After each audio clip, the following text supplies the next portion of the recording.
Hear that? Believe it or not, summer is just around the corner. Luckily, Armor All, America's most trusted auto appearance brand, has what your car needs to get that perfect summer shine. Plus, now through May 31st, we'll give you $5 for every $20 you spend on Armor All products. That means car wash pods, protectant, tire shine, you name it. Find out how to get your $5 rebate at armorall.com. Armor All, less work, more clean. Terms apply. This episode of the Singletracks podcast is sponsored by Evo. Evo is a leading action sports retailer with stores in Seattle, Portland, and Denver, along with their website, evo.com. Evo goes beyond just selling mountain bikes. They offer a full immersive experience blending sports, culture, and lifestyle. Keep listening for an exclusive discount code to use in-store and online at evo.com. That's evo.com. Hey everybody, welcome to the Singletracks podcast. Today my guest is Tom Ritchey. Tom is credited as the first production mountain bike frame builder in the world and has introduced countless bike designs and products over the years that are considered standard in the industry today. His company, Ritchey Design, where Tom is still actively involved, designs high-performance bikes, handlebars, seat posts, grips, tires, and pretty much everything in between. Thanks for joining me, Tom. Hey, my pleasure. So I've read that your father was a cycling enthusiast and he taught you to build wheels and showed you brazing techniques. What was it that attracted you to fixing bikes and bike parts at such an early age? Yeah, my dad was always working on his own projects. He was an engineer for a tech company in the Bay Area called Ampex, but he was also an avid cyclist, a sailor, was in the Sierra Club, was working on crazy garage projects like a steam car and wow. We built his own sailboat. And anyway, our garage was very, very active, and there was a lot of things always going on, and I was in the middle of it. So with that, there came tools and use of tools and basically learning some of it together. He knew, of course, a lot more than I did at that age. One of the pictures you might run across is the electric car I built when I was 12. Wow. And that was actually where I really learned to braze, because that was all tubular steel construction, and I was brazing and basically asking him when he came home at night about how to execute this and how to execute that. And in some of it I would do, and some of it I'd wait for when he got home and he'd help me execute it. And I ended up driving this two-seater electric car all over Palo Alto at 12 years old. So wow. Well, I find it fascinating too. You paint this picture of your father and sort of how you grew up in the Bay Area, which is home to all these tech companies and these garage startups. Do you think that was part of why mountain biking came to be? Could it have started anywhere else other than, the Bay Area, where people are tinkering and people are trying new things like that? Well, I'm sure anything is possible. I think there's quite a bit of difference between the mindset of people in the Palo Alto, Silicon Valley, what is now called the Silicon Valley area. Mm-hmm. My dad and Yopes and other people that were kind of entrenched in the technology startups and the garage startups of Hewlett Packard and so forth, and what I would consider the mindset of people in Berkeley and Marin County and other places. Not to take away from anything from Marin or other places, but mm-hmm. I think Joe's dad was kind of unique in terms of being somebody that was a hands-on guy with a similar experience that I had. There's quite a few things that are what I would call the undercurrents of the area that we lived in, mm-hmm. the people that were living there. And I would say in a much larger term, the cycling industry that was European focused and really hadn't seen any fertile growth in the United States up until that time. Those are big conversations. Those are major chapters of books that right. no one has written yet. So we were gifted with a lot of wonderful fire roads and single tracks that were built here over the years, mm-hmm. leading up to the idea of the mountain bike and idea of what we were playing around off-road on bikes, period, road bikes, mountain bikes, whatever you call them, ballooners. Right. So I think knowing that the bikes were limited, knowing that we were basically at best riding cyclocross bikes, at worst we were riding clunkers. What you do with your terrain depends upon the kind of terrain you have. And so Right. to be honest with you, when I was riding with Yopes a lot of the time, and we were on single tracks in the Santa Cruz Mountains, falling wasn't the worst thing that happened to you, because it was usually something that you were pushing the limit and you fell into a huge pile of redwood mulch. Uh-huh. And that wasn't so bad. Whereas falling, if you had kind of played in the same way that we were playing with our limits, and you were falling, let's say, in my backyard down in Santa Barbara, you would be definitely hurting yourself. Right. That's interesting. You'd be gashing your legs. There would be not a lot of room for error. The kind of injuries that you'd have would be very difficult. You'd be having flat tires a lot more, and you'd be hurting a lot more of your equipment. Yeah. And so I think a big part of the story that's never really told is how living in the fog areas of the Central Coast and basically north of, let's say, the Monterey Bay, in the redwoods and fire roads was ideal. And it was an area that was well developed in terms of single track and fire roads. And so the idea that Yope started riding off-road in the 60s and was leading rides that my dad went on first and that I went on, and that I invited Joe and Gary on, leading up to the idea of the first kind of true off-road mountain bikes was something that had been seeded and in a unique environment been basically presented to us on a platter by Yopes Brand. Yeah. Well, it's interesting too how you mentioned that mountain biking allowed people to play around a little bit more, and seems like that's still part of the culture today. I mean, it seems like it's less serious than road biking. People are able to be more free and experiment. And you mentioned your friend Yopes. He was basically a proto mountain biker. He was doing these off-road rides on single track in the 60s and the 70s, well before the repack races. So why did you and others decide to follow him on these crazy rides? Because he was the leader. And he went on incredible, epic, hard adventure rides. The who's who of Northern California racing was living a stone's throw from Yopes' departure in his house in Palo Alto. And the Olympic team and myself and others were very much aware of Yopes' Sunday rides that left at 8 o'clock on his front doorstep. In those days, whether it be John Finley Scott up in Sacramento or Gary, everyone knew. Everyone knew Yopes was leading epic rides. And they were epic not just because they were all-day, very difficult rides, but Yopes was a renowned cyclist of strength and endurance. His rides would often leave people that were on the national team and Category 1 riders in the dust. Wow. And people don't realize how difficult these rides were. When you leave at 8 o'clock in the morning and you don't get back until 6 o'clock in the evening, yeah, and you're gone all day, and 30 miles or so of it was on dirt. Wow. With flat tires it was completely different than any imagery that you could imagine that had to do with repack. Yeah. Well, what was the draw though? Was it seen as like a training ride and you just went out to push yourself or to train, or was it more of like a fun adventure type thing? Oh, it was both.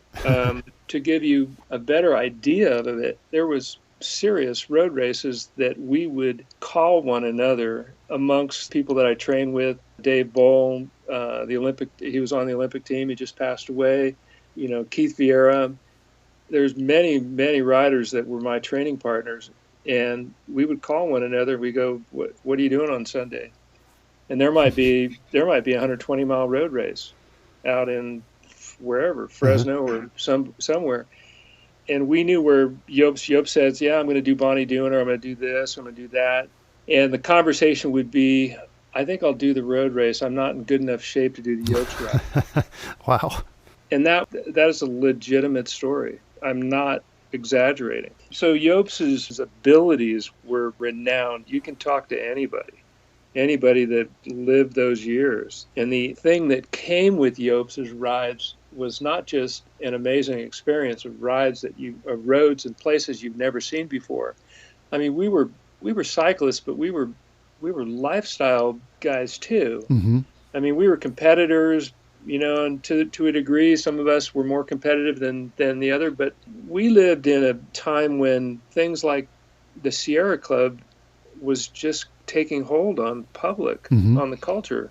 Chenard was starting Patagonia, and all these kind of epic things were happening in other ways in the culture. California was a wilderness playground, Mm-hmm. starting with cycling and Yosemite and all these places that people were adventuring to. And so it's a very, very fertile place to find people to do outrageous things.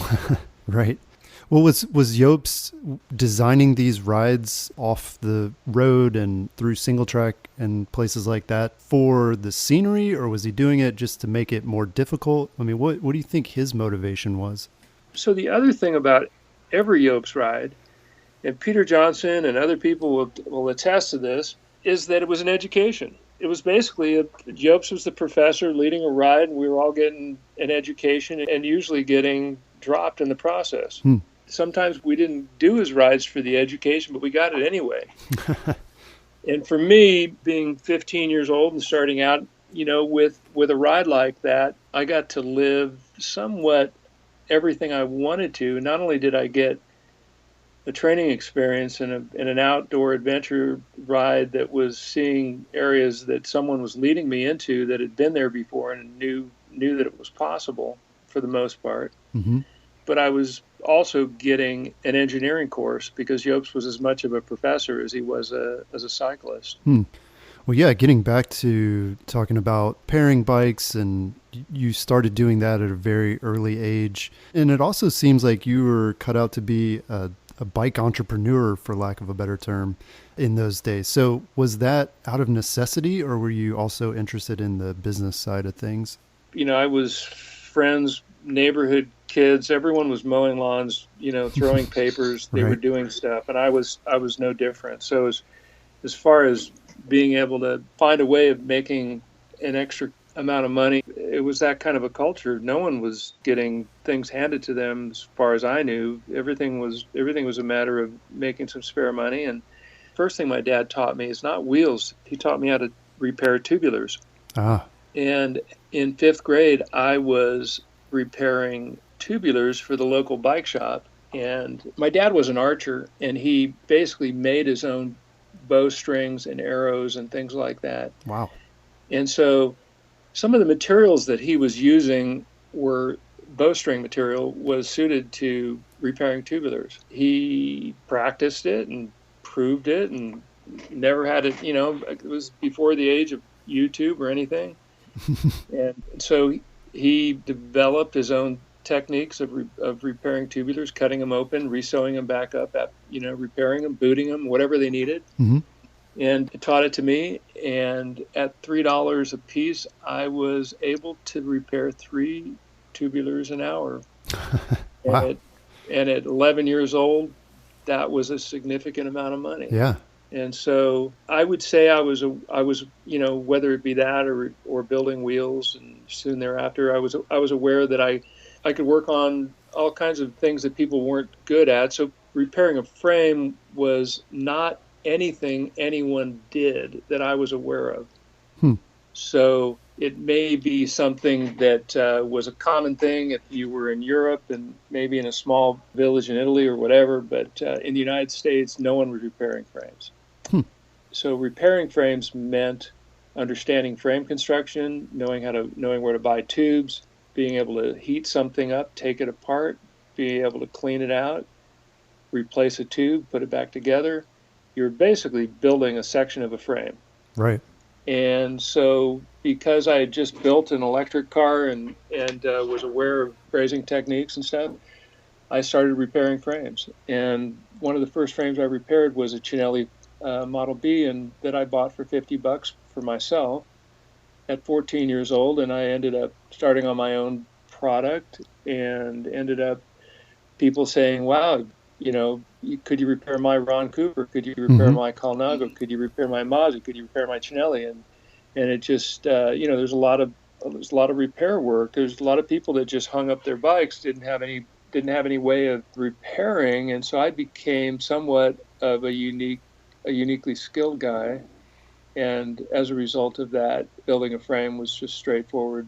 And it seems like too, you learn a lot about the modes of failure that you're seeing on these bikes, and I'm sure you got ideas for how they could be improved, right?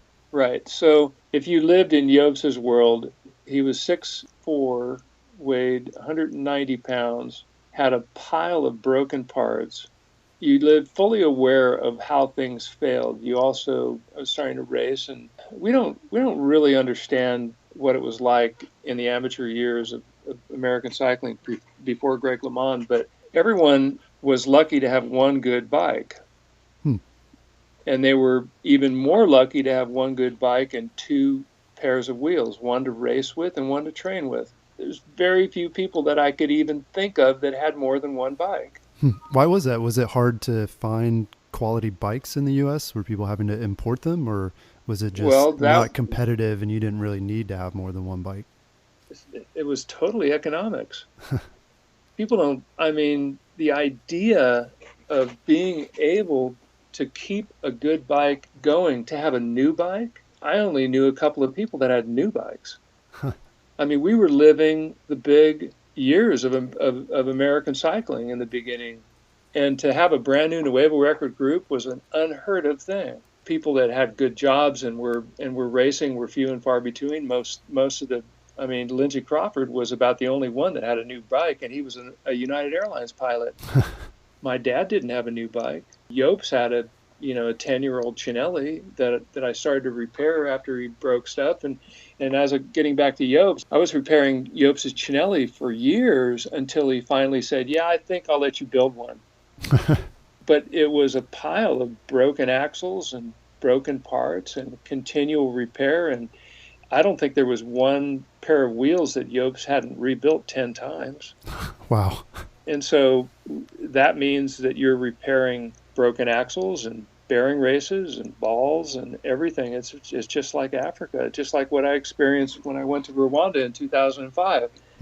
It was truly an amateur sport with all the limitations of a non-existent industry. And the thing that changed, and the big story that no one really connects a dot is that everything changed before mountain bikes. Mountain bikes didn't change everything. They were a part of this, but the catalyst, the unique opportunity that set up the opportunities that I had with mountain bikes was set up by one individual and one individual only. And that individual wasn't Jobs. It was Greg LeMond. When Greg LeMond started to attract worldwide attention, the eyes of the world were all of a sudden on the U.S. He did things differently.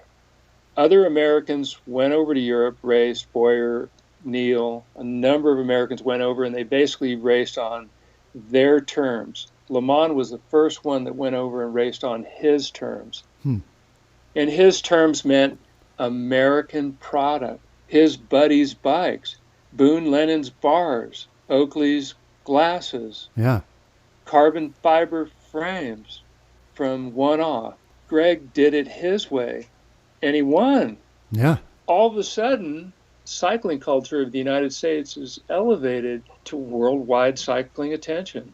At the time, those first mountain bikes weren't interesting to anybody, and immediately people like Ugo de Rosa, Chino Cinelli, Antonio Columbus, Yozo Shimano were buying my bikes. It wasn't because, in my opinion, we were all of a sudden changing the cycling world. It was because the cycling world was something that Greg was changing, and we were in the shadow of him. Yeah. What year was that, would you say, when sort of that shift happened? Yeah, it was the early 80s. Greg had won the Junior World Championships, was signed, was starting to race, and, the beginning of his commanding career. Yeah. We were just getting things started. Yeah, that seems like really great timing for a lot of people who were involved back then.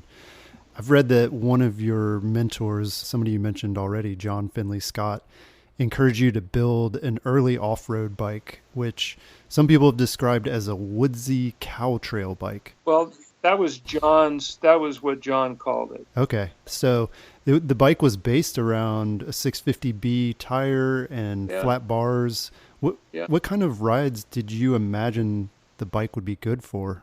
Actually, John's bike wasn't based on flat bars. John's bike was based on a drop bar. Okay. But it did have the fatter 650B tires? Right. It was an available standard. It was something that was primarily a European standard. Super Champion made a 650B rim. You could find them. And John didn't encourage me. I don't know that anyone could say John encouraged anybody. John badgered you.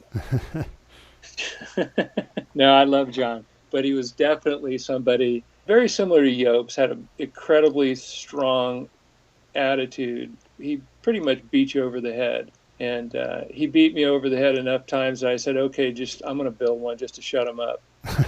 Did he want you to build it for him to ride, or was this for you to ride? I mean, where did you imagine a bike like this would be good to ride? If you know John's story, John's whole goal was to ride every dirt road in the state of California.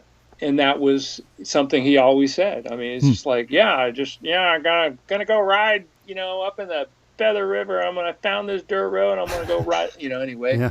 So he had a very annoying kind of way of getting his opinion out, and not that bothered anybody. I mean, it was just John.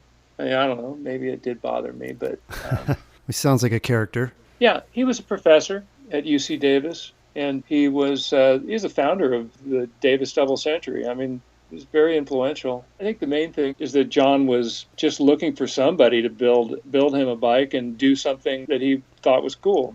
Yeah. And he knew I was going off-road all the time with Yopes, and so he had more of a purpose-built idea based on a 650 wheel size and stuff. And I was building cyclocross bikes and other tandems. Everyone knew that I was building much more than just a standard racing bike. So it wasn't a big deal for me to build specialty bikes and to do them without lugs and to go create a new way of making clearances and other things. So it was just a normal thing. So I did that, but it didn't last very long. So the first bikes that I built was very soon thereafter, in the next year, after my meeting with Joe, and I was kind of off to the races in that direction. People were wanting as many as I could build, and I did build 10 of them. I actually built 10 650B bikes in the very first year. I presented them as alternate, the ballooners. I mean, they weren't called mountain bikes in the very first year. They were called mountain bikes the second year. But the idea is that, hey, you save 10 pounds on the wheels. Wow. And who doesn't like that? Right. So really, what people don't realize is the repack era of ballooners, cruisers, they were downhill bikes. Right. They weren't cross-country bikes. I was all about cross-country. I was all about Yopes riding. I was all about long distance. The Marin guys were throw your cruisers, your 50-pound clunkers in the pickup truck of Fred Wolf's pickup truck and, get a ride up to the top of the intersection of Pine Mountain and blast down. So really, it wasn't that interesting to me. I was the only outsider ever to do one because I was in relationship with those guys. They were all just friends that lived close by to one another within a couple of miles. Yeah. And so, assembling together was an easy thing. It was very, very informal. And I found myself getting invited one weekend to what they were up to, and I said, okay, I'll go do that. Then I'll go for a real ride. Yeah, that's interesting. The distinction between the direction that group, with Joe Breeze and Gary Fisher, those guys were pursuing versus sort of the direction that you were pursuing at the time. Yeah, I mean, they could have gone on more of a cross-country ride. I just had never heard about that. The bikes were, they were guys that had ridden on a Yopes ride. I'm pretty sure by then I had invited Joe and Gary on a Yopes ride. I mean, they knew the distances that we went, but it seemed like to them it was much more of a social thing. Yeah. They grew up together. They went to high school together. They right. bombed down repack together. It was, they did other things together, including, things that I didn't do. We're coming at cycling from a very different place. Yeah, that's really interesting to me too, because we see that split today as well. I wanted to ask you about how those bikes were perceived at that time. Were they seen as being limited, or was the idea that you could have this bike that could ride anywhere? I mean, today we have bikes for, cross country and downhill and enduro and fat biking, and there's just all these different sort of niche applications. But at the time of those early mountain bikes, were they truly seen as being able to tackle anything? In a local sense, yes. As the influence of the mountain bike grew to places like Moab and other places, no. I mean, you have to realize that in the very first prototyping, the wheel size at 26 inch to me made sense. I was coming down. I was going from 650 down to 26. Right. Other people were experimenting with BMX size wheels. And to me, those bikes were definitely limited. I remember Ron Scarron had a Victor Vincenti bike that was a large front wheel and a small rear wheel that he raced on. So there was all kinds of experimenting with wheel sizes. But for me, I couldn't take Jobst's words out of my head. His training and his engineering kind of formulas and all the things that he talked about made so much sense to me that a bigger size wheel, the bigger was better, and to an extent. Mm-hmm. So coming from 700C, which was basically what we call 29ers now, down to 650, down to 26 was always a limiting factor. Mm-hmm. And yet it was what component makers and wheel tire makers were holding to. And right. So in the first 10 years or so, basically the wheel tire guys, and I was the first guy to come along other than Sinyard and actually design a tire. And Sinyard, I don't even know if he was designing them. He was taking Mitsubishi product and putting Specialized name on it. But there was a kind of a renaissance period where I was kind of in the driver's seat as far as new designs and new standards. And the big manufacturers of the world were asking me what they should do. And I realized in '84 that I wanted to take control of that as my future. And that's when I focused more on the component side of the company rather than the bike side. Yeah. I mean, you started out though building frames and worked with Gary Fisher and his mountain bikes company at the time. What was that relationship like? How was the business sort of structured, and then how did you end up sort of branching out on your own? Well, I think you got a little bit of the facts backwards. I was the company. Okay. I was in business since '73, filing a tax return at the age of 16. Oh, wow. In terms of an entity, in terms of a company, Ritchey Custom Cycles and then Ritchey USA and then Ritchey Design were the evolution names of my company. They were two guys that rubbed two quarters together, and after I suggested that they do it, and that at that point I would sell them bikes from Ritchey, my company. Okay. So talk to Gary about this. I don't think I'm saying anything that would hurt anyone's feeling or challenge them. They hadn't been in business. Right. Yeah, that's where it's all confusing. So you were building the bikes, and you had your company and essentially your brand, and then were they sort of rebranding them, or were you all co-branding them at that time? How did that sort of work? Well, in the first year, as I said, there wasn't a name mountain bike. If you look at the first year and the historical images and the catalogs, the company is Ritchey Mountain Bikes. Basically, it's Ritchey. And then mountain bike gets folded into Ritchey Mountain Bikes. Mm-hmm. And then mountain bike. So there's kind of a 3-stage evolution. Yeah. When I first started selling them, the first 100 or so bikes, the name on everything they sold was Ritchey. That was it. Because Ritchey was an established brand. Mm-hmm. It was established for years and, a number of years, 10 years almost. I had a reputation for building a good quality product. I had built 1,000 frames before I built my first mountain bike.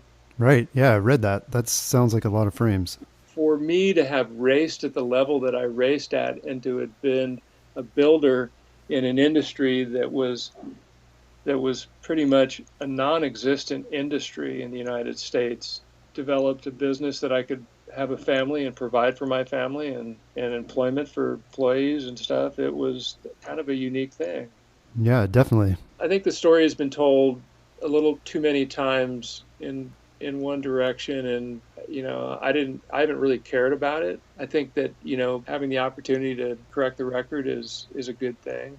Yeah, well, like I said, there are a lot of different accounts online, I guess, and that whole part of it's pretty fuzzy in some ways. But at the time, did you foresee like a huge market for this, or was it sort of a gradual realization that you had that this mountain biking thing was going to be pretty big? No, it was definitely a complete shot in the fun direction. It was something that I was, just like John Finley Scott, I was into building all kinds of things. I built crazy ideas for people. And this was something that to me looked interesting based on having grown up with such great trails in my backyard and ridden them, to doing something that was a little bit more dedicated. I was at that age in my life, kind of done with racing, but building racing bikes for people, and I would say more interested in having fun, and having had a great many years of adventure riding with yokes and other things. It just seemed like something that I could do more of, and I built it for me personally. And after Joe left, after ordering his tandem for him and Otis, I don't know what the conversation was like. All I heard was he ran into Gary and Marin and said he'd just placed the order with me for a tandem and showed him his number one. And I said, I think I'm going to build something similar. And next day the phone rings and Gary says, hey, if you build one for me.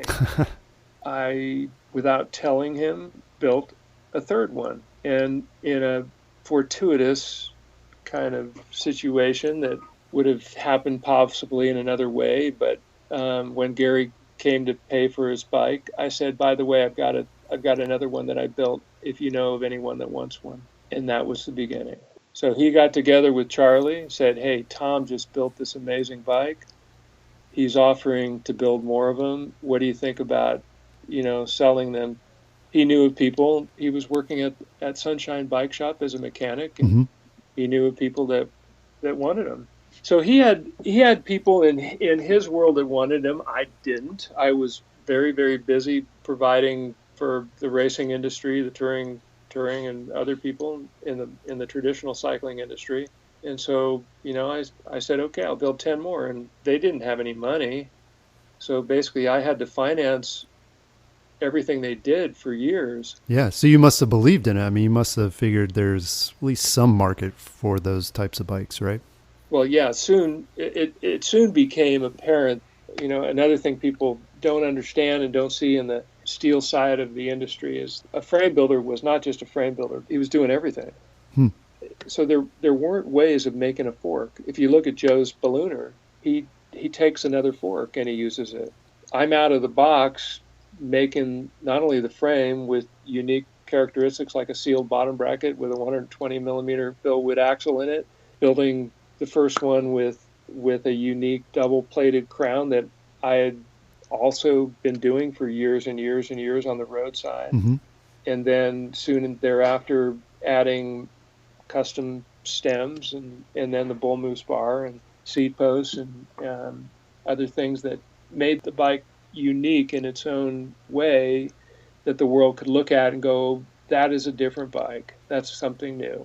Someone with a lathe and a mill and more than just a frame building set of skills to step into that space, and I was the first guy to pretty much do it.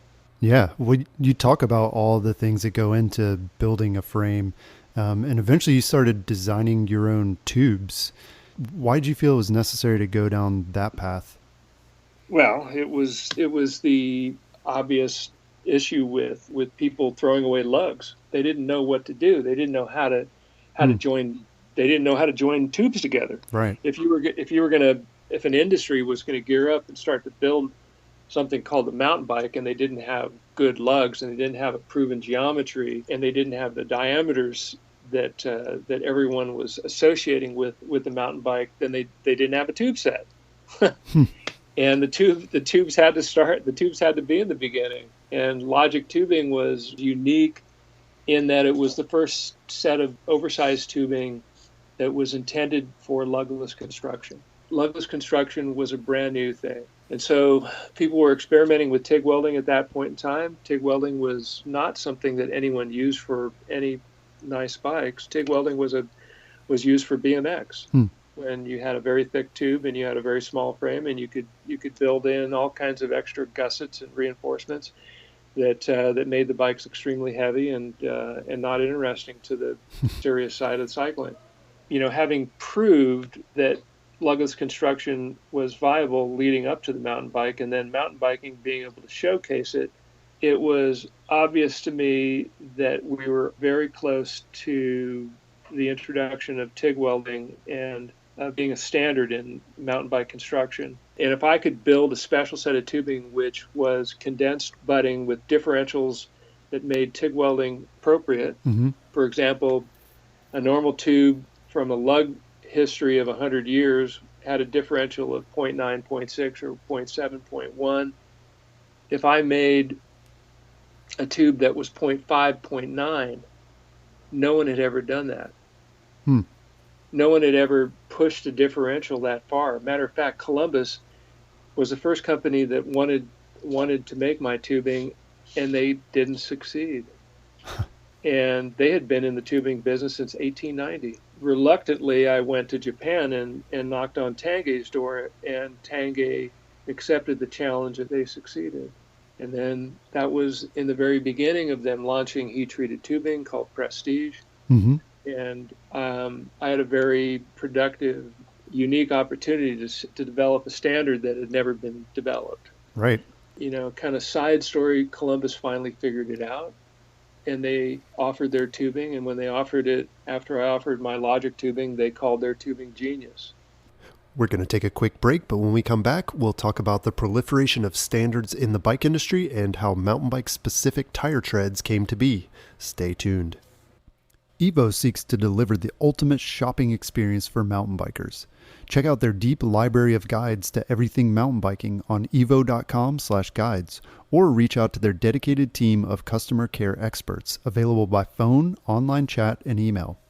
Unlike some other internet retailers, Evo bridges the gap between online and in-store with their 3 store locations, offering free shipping to stores and community events throughout the year. Shop at Evo for mountain bike gear and bikes from top brands like DaVinci, Evil, Santa Cruz, Transition, and Yeti, and take advantage of their price match guarantee. Use coupon code Singletracks online at evo.com or in Evo store locations to get 10% off your next order. That's evo.com. You mentioned a number of standards that you were instrumental in creating and popularizing in the industry. I think you mentioned the 130 millimeter rear hub standard and the 120 millimeter bottom bracket spindle.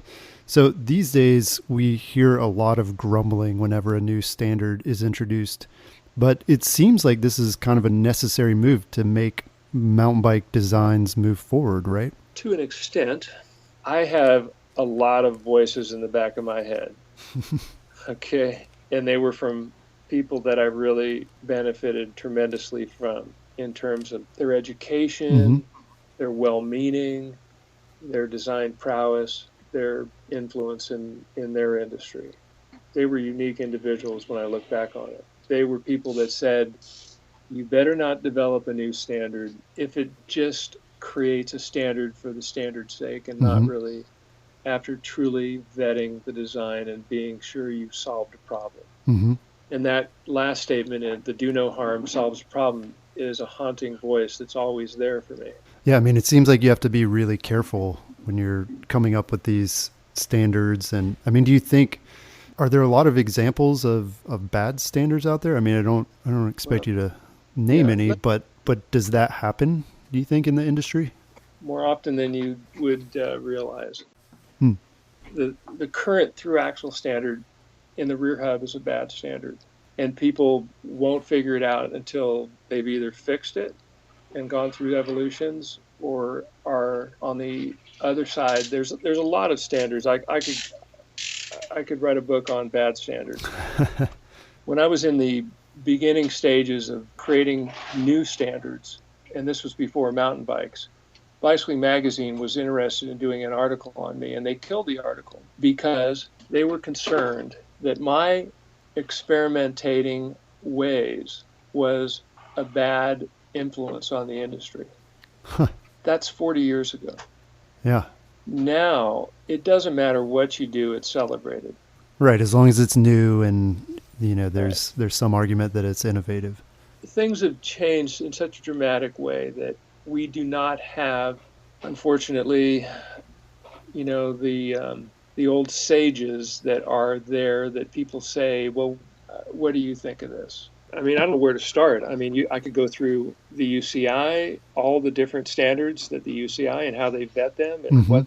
Yeah, that's one of the things that Joe Breeze mentioned when I spoke with him, that in road cycling, the UCI has a lot of rules that really limit how the bikes can be built and, the standards that they use, whereas mountain biking was, from the beginning, was more open in terms of the racing standards. And so that's allowed a lot of this innovation to happen more so on the mountain bike side than the road side over the years. It definitely seems like a balance. You need to have some new standards, but also not get too carried away with them. I would love to have a forum discussion with Joe and some other people about it, because there is value to these standards, especially when an industry takes off in a direction for no reason other than business reasons, and embraces things that they haven't vetted out with true testing and research. And then people buy that and buy into something that is inherent with problems that they don't recognize. That's hard-earned money that people are spending toward things that they are perceiving there to be value in that there isn't. Right. And to me, the consumer side in me is always looking for the true, what my personal dollar buys. And I know that when marketing gets involved, and back in the day when I started, people that owned companies were actually the engineers. Whether they be in the tech industry, whether they be, in the European cycling industry, whether it be with Columbus or Gino Cinelli or De Rosa or any of these guys, they were the engineers. They owned the company and they were in charge of vetting of things to be done right. And as I've lived my last 40 years in this industry, the people that are leading companies are much more the sales and marketing people, demanding something new every year without really understanding what they're demanding, right, and making sure that what they're producing is a positive thing for the consumer, the end consumer. Yeah, it's a really interesting point. I wanted to ask you too about developing some of the first mountain bike specific treads for tires with the Japanese company IRC. What were the existing mountain bike tires like up until that time? What were the tread patterns like? What tires were people using back then? Do you know what an X1 is? I don't personally know. You should look it up. An X1 was a BMX tire. It's basically all the mountain bike kind of evolutions of rims and tires came from the BMX side. And the BMX side came from the motocross side. So an X1 was square blocks. Okay. That was the simple-mindedness of the tire industry at that time. No one had come to them, as I said, and said, hey, I want to design a tire this way. In the first 10 years of the mountain bike industry, they were the people that controlled designs and decided on changes, and that a product had a 10-year design life was a normal thing. If you look at Campy and Nuevo Record, it was a group that had been, on the racing side, around for 20 years before they, almost 20 years before they made a Nuevo Record Super Record. So there was a much longer baking in product development process that I was used to when I started. And design evolutions were very, I know that this isn't answering your question about tires, but in a broad sense, it was a change that happened with the mountain bike. I have to say I benefited from factories letting me basically prove my designs first for them, and then second for myself, and then walking in that door, being the first to start steering design for my own brand, and basically having a wonderful beginning of that part of my company when I saw that opportunity. How did you even know what you wanted at that time? I mean, if the tires were these square block tires, I mean, were you cutting up tires and doing sort of No, prototyping, or how did you even know where to start? acting like the dirt. Basically, I put my face down as though I was the dirt, and I was looking up at the tires, and I was seeing where the tire blocks were wearing out, Hmm. and they were wearing out in one direction.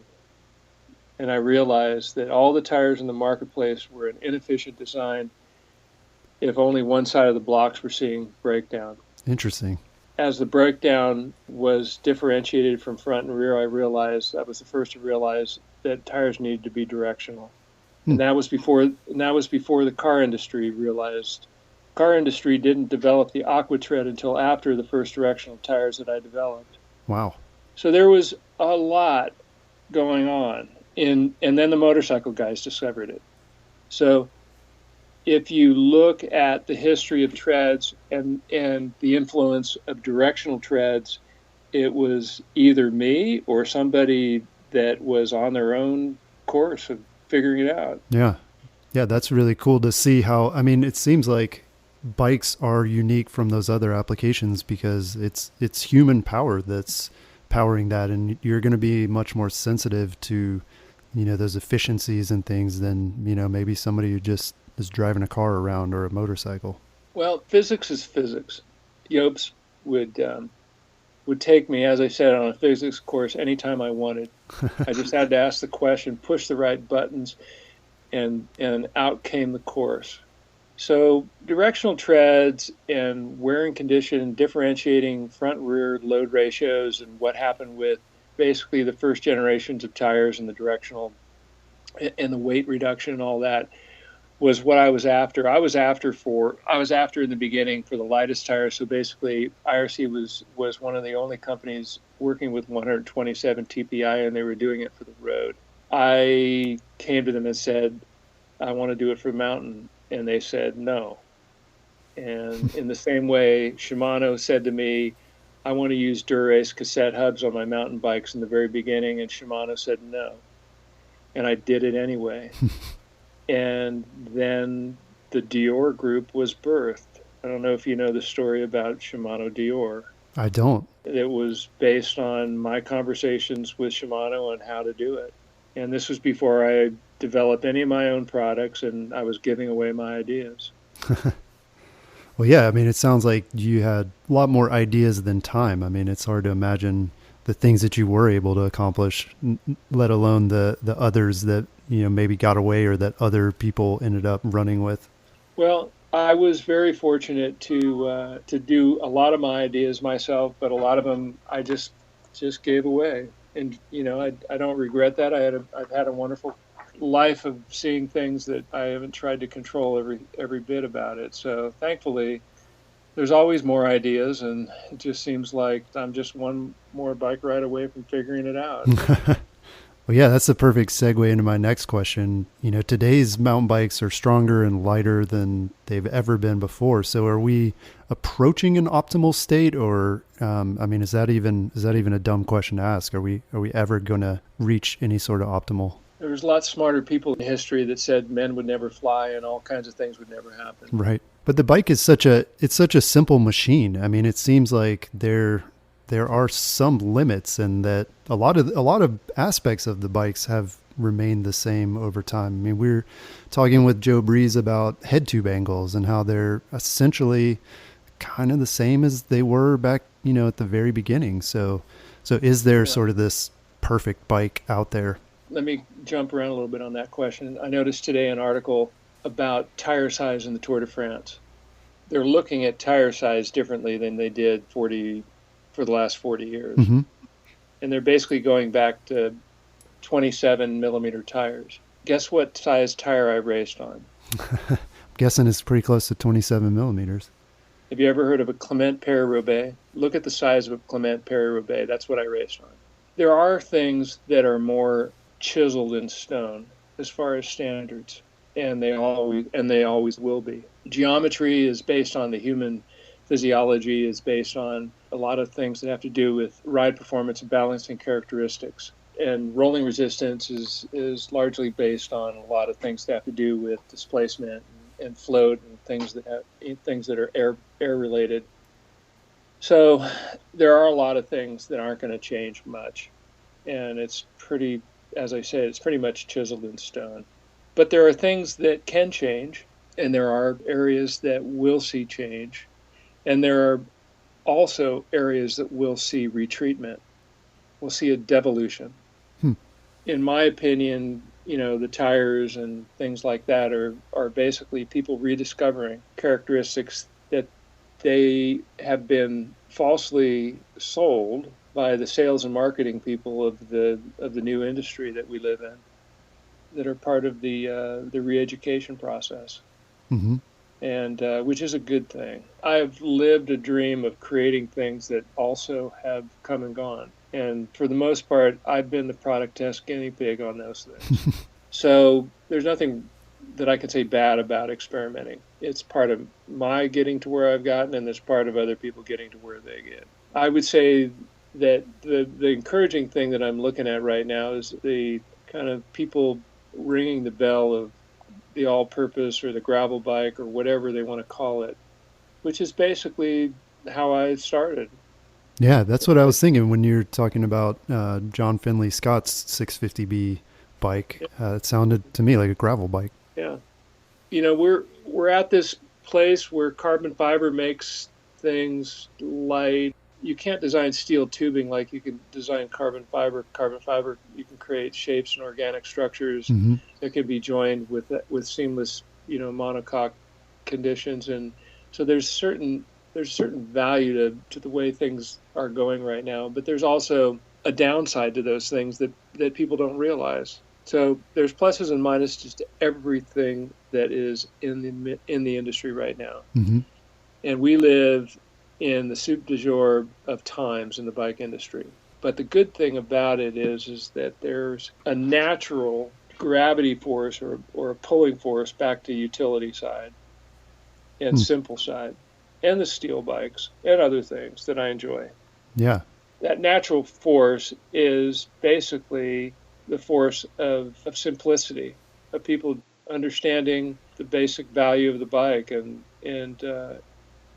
wanting that, and and reducing the noise that has led them into thinking the bike is something different. And the thing that I'm concerned about, probably to segue into, is the advent of the electric motorbike, and basically we'll see a fracturing of our industry in the not too distant future, where you'll have two industries, and you'll see the human powered side go down one direction and the electric go down another. There's a lot to be said for people for choosing electric and electrified bikes and electric haul bikes and all these kind of things that can make it easier for them to get around without a car. Mm-hmm. And not to diminish the value on that. And as I get old and as I get to be at an age where I'm going to be either able to ride or not ride, and as my dad is at 89 years old, there's going to be probably an electric bike in my future. Yeah. Well, will you call it a mountain bike, or will you call it an electric bike? I don't know. It might be an electric trike at that time if I can't even balance. But yeah, you still ride a lot too. I wanted to ask you about that. How many miles a year are you typically riding? Well, until recently, I was putting on upwards of 10,000 miles a year. Wow. And I've had a couple of car accidents, and I've broken some things. And oh man. And I'm in kind of repair mode. I'm pretty much back, but I enjoy riding every day. Yeah. And I ride a lot with my wife on the tandem, so I kind of split it up between every other day with her on the tandem and alone by myself. One final thing I wanted to ask you, what are some of the mountain bike innovations or new products from the last few years that you're most excited about? I mean, I think you probably better than anyone know or have a sense of which innovations are kind of game changers and here to stay, and which ones are sort of, fly by night or flavor of the week. So which ones are you really excited about? I'd probably say it's a mixture of old and new. when I think of the things I'm excited about things that people would laugh because they're not new technology. They're just technologies that have been around for a long time and that I'm enjoying. Right, new old tech. I mean, yeah. Yeah. You must have gotten a kick out of seeing 650B become this phenomenon, a few years ago, where everybody acted like it was this brand new thing and, the greatest thing that happened to wheel sizes. But, like you said, it had been around for forever. Yeah. So the rediscovery of things is something that I've enjoyed seeing. Cycling is truly an honest pursuit. It's a noble sport. It's something that brings out your limitations very quickly. Anytime you make something that is as light and it needs to work as good as it needs to work, it brings you to an honest point usually, and it does it to you. You don't do it to it. So much of the stuff we celebrate these days in terms of technology, we don't really have a lot of true understanding of its value. Mm-hmm. We project value into something before we truly know it personally. That is something I feel like I'm at my age I'm growing hopefully more wise about. I'm excited about having one bike right now, and having one bike that can do a lot of different things. Mm-hmm. And I know that that's kind of very much in my roots and things that I've done in the very beginning. Mm-hmm. I started out with one bike. You probably, don't need to hear all my stories, but it's important for me to go to a place like Moab and ride my road bike around Slick Rock. Because I know I want to do it. I just know that it's something that is something I want to check off my list. Yeah. Whether it be the original Yopes rides that got in me and never gotten out of me, or whatever it is, it's that kind of mindset that I like to carry into my product, into my life, hopefully in the simplicity of things. Yeah, that's a great perspective. Well, thank you so much for talking with me and giving our listeners a insight into the early days of mountain biking and where sort of the industry might be heading in the future. You're welcome. Well, you can keep up with the latest products and innovations from Tom Ritchey and Ritchey Designs at ritcheylogic.com.